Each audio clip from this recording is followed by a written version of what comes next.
Hi everyone, ಇದು ಗುರುವಾರದ mini vlog. ಇವತ್ತು ಹುಣ್ಣಿಮೆ ಇದ್ದಿದ್ದರಿಂದ ಮನೆಯಲ್ಲಿ ಬೇಗ ಎಲ್ಲ ಪೂಜೆ ಎಲ್ಲ ಮಾಡಿಬಿಟ್ಟು ಆ ದಿನಗಳಿಂದ ಶ್ರೀರಂಗಪಟ್ಟಣದಲ್ಲಿರೋ ನಿಮಿಷಾಂಬ ದೇವಸ್ಥಾನಕ್ಕೆ ಹೋಗಬೇಕು ಅಂದ್ಕೊಂಡಿದ್ದೆ. ಆವಾಗ ಮುಂಚೆ ಅವಾಗವಾಗ ಹೋಗ್ತಿದ್ವಿ.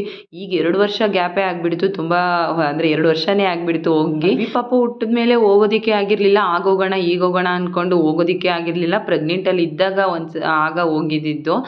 ಅದರಲ್ಲೂ ಹುಣ್ಣಿಮೆನಲ್ಲಿ ನಿಮಿಷಾಂಬ ದೇವಸ್ಥಾನಕ್ಕೆ ಬರೋದು ಅಂದರೆ ಏನೋ ಒಂಥರ ಖುಷಿ. ತುಂಬ ಚೆನ್ನಾಗಿ ಪೂಜೆ ಅಲಂಕಾರ ಎಲ್ಲ ಚೆನ್ನಾಗಿ ಮಾಡಿರ್ತಾರೆ. ಹಾಗಾಗಿ ಇವತ್ತು ಹೇಗಿದ್ರು ಹಸ್ಬೆಂಡು ಫ್ರೀ ಇದ್ದರು. ಚಾರ್ವಿಗೆ ಇನ್ನೂ ಸ್ಕೂಲ್ ಸ್ಟಾರ್ಟ್ ಆಗಿರಲಿಲ್ವಲ್ಲ, ಹಾಗಾಗಿ ಹೇಗಿದ್ರು ಫ್ರೀ ಇದೀವಲ್ಲ, ಹೋಗಿದ್ದು ಬಂದುಬಿಡೋಣ ಅಂತ ಅಂದ್ಕೊಂಡು ಹಾಗೆ ಬಂದ್ವಿ. ಶ್ರೀರಂಗಪಟ್ಟಣ ಅಂತ ಬಂದಮೇಲೆ ಸುತ್ತಮುತ್ತ ಪ್ಲೇಸ್ ನೋಡೋದಕ್ಕೆ ತುಂಬಾ ಚೆನ್ನಾಗಿದೆ. ಆದರೆ ನಾವು ತುಂಬ ಸಲ ಎಲ್ಲ ಪ್ಲೇಸು ನೋಡಿದ್ದೀವಿ.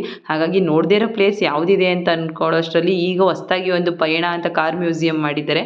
ಇಲ್ಲಿ ಹಳೆ ಕಾರು, ಹಳೆ ಸ್ಕೂಟರ್ಗಳು, ಹಳೆ ಲಾರಿ, ಎತ್ತಿನ ಗಾಡಿ, ಜಟ್ಕಾ ಬಂಡಿ ಎಲ್ಲನೂ ಕೂಡ ಮ್ಯೂಸಿಯಮಲ್ಲಿ ಇಟ್ಟಿದ್ದಾರೆ. ತುಂಬ ಚೆನ್ನಾಗಿದೆ. ತುಂಬ ನೋಡೋದಕ್ಕೂ ತುಂಬ ಖುಷಿ